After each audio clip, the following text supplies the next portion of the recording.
The Fourth Generation. The Fourth Generation òun ni sinimá tí a mú wá sí etí ìgbọ́ yín. Sinimá yìí jẹ́ sinimá tí ó wáyé láti ọwọ́ olólùfẹ́ wa Tóyìn Abraham. Sinimá yìí jẹ́ sinimá tí ó sọ̀rọ̀ nípa ìran mẹ́rin kan. Eléyìí tó jẹ́ wípé àwọn òṣèré jànkànjànkàn òun ni wọ́n kópa nínú sinimá náà. Lára wọn ni a ti rí Lanre Hassan, eléyìí tí a pè ní Ìyá Àwẹ̀ró. A rí Tóyìn Abraham fúnra ra rẹ̀. Bẹ́ẹ̀ ni a rí Bímbọ́ Akíntọ́lá àti bẹ́ẹ̀ bẹ́ẹ̀ lọ. Tó bá jẹ́ ìgbà àkọ́kọ́ leléyìí tí ẹ̀ ń wò wá àbí tí ẹ̀ ń gbọ́ wa, ẹ má gbàgbé láti tẹ subscribe button eléyìí tó wà ní ìsàlẹ̀ níbẹ̀ yẹn.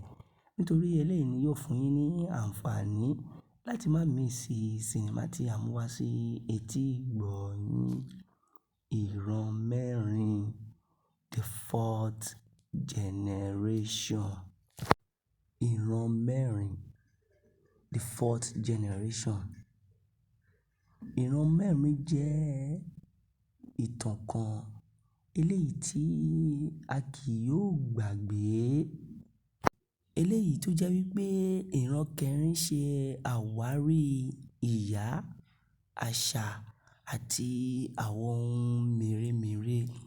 Sinimá yìí jẹ́ sinimá tó jẹ́ wípé gbogbo wa la ó fẹ́ wò. Nítorí wípé àwọn òṣèré tó wà nínú sinimá yìí wọ́n kó ipa ribiribi, wọ́n ṣe ohun mèremère. Eléyìí tó jẹ́ wípé bá bá ń wo sinimá yìí, a ó máa wò bí wípé ó dá mi lójú pé sinimá yìí ohun tó ṣẹlẹ̀ gangan òun ni sinimá yìí. Sinimá yìí tẹ̀síwájú lórí eré ológun ọdún nípasẹ̀ eré onítàn àti ìwádìí nípa ìgbésí ayé ẹni. Fíìmù yìí fi hàn bí àṣà bó ṣe ń yí ayé àwọn ènìyàn padà. Ìyẹn nínú ayé tó ń yí padà. Bí a ò bá tí ì wo sinimá ìran mẹ́rin yìí, ẹ jẹ́ kí a lọ wo sinimá ìran mẹ́rin yìí kí a wo ohun ẹ̀kọ́ àti ohun ribiribi tó wà nínú sinimá yìí. Nítorí sinimá yìí jẹ́ sinimá tó jẹ́ wípé ọgbọ́n, òye a ó rí kọ́ nínú sinimá yìí. A ó sì rí nǹkan ẹyọ kan tàbí méjì a ó rí mú lò nínú sinimá ìran mẹ́rin, The Fourth Generation. Nítorí sinimá yìí ní àfihàn tó lágbára àti àwọn àlàyé eléyìí tó kún fún ẹ̀rín.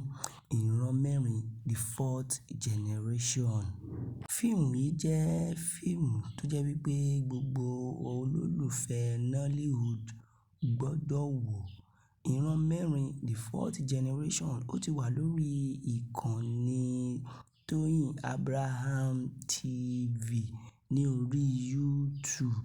Ẹ má gbàgbé láti tẹ comment yín sí orí comment section. Òṣèré wo ni ẹ fẹ́ràn sí jù?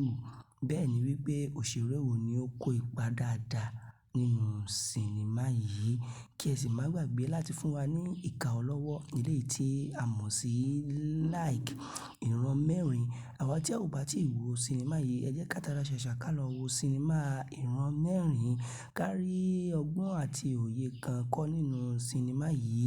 Kí a sì rí wípé iṣẹ́ ribiribi òun ni obìnrin ń ṣe. Ìran mẹ́rin.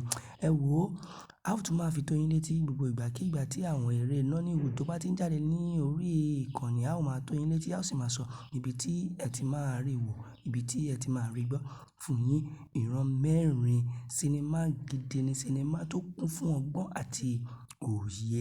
Ẹ rí wò lórí ìkànnì Tóyìn Abraham TV. Ẹ ṣé púpọ̀. Ẹ máa bá wa kálọ.